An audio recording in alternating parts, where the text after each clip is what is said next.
นี่คือหมอเหยานะคะเมื่อสมัยก่อนนะคะอีสานบ้านเรานั้นการเข้าถึงการสาธารณสุขนั้นยังไม่มีนะคะ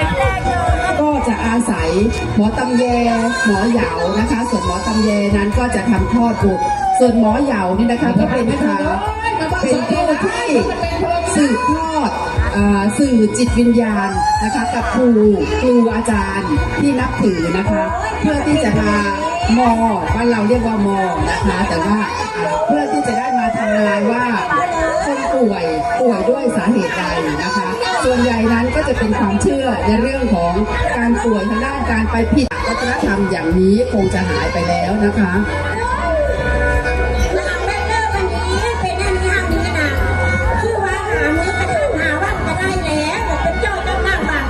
ก่อนนะคะโรงพยาบาลเผื่อจะไปถึงนั้นก็ยากลำบากเหลือเกินนะคะ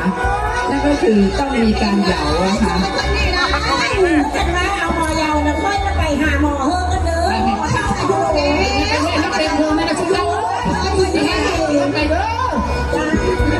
แล้วนี่นะ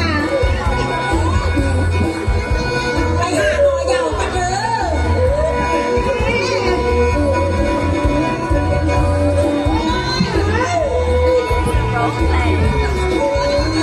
จะเฮ็ดหน้าฟ้าวหน้าฝางให้ดีๆเพื่อผักเป็นเพลอไม่ที่ว่าหามือท่านหาวัดหอดแล้วก็จะเป็นหน้านี้เป็นอยู่เนาะจ้าเป็นเนอะเลยดิ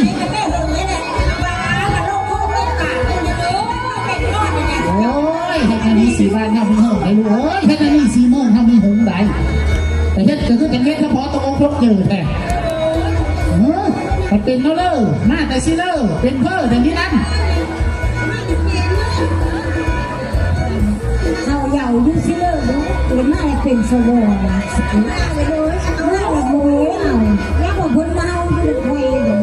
เบิ่งพ่อละเป้าเฮ้ยดี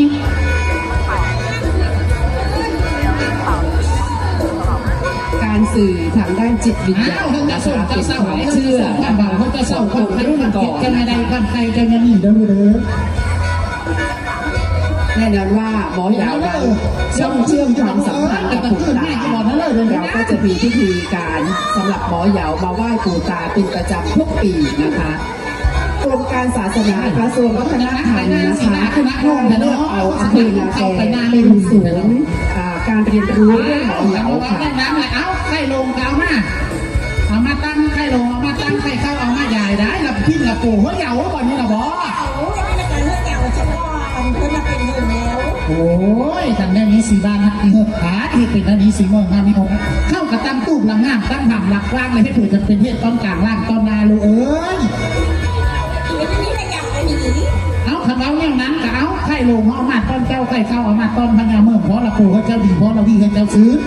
ก็เจ้าซื้อดอกจานเนื้อกระบาดดอกไม้ตื่นกินปลาหากินข้าวกินปั้นเขาใหญ่เขาขาปั้นเขาหนาเขาแข็งเลยลูกเอาเอ้ย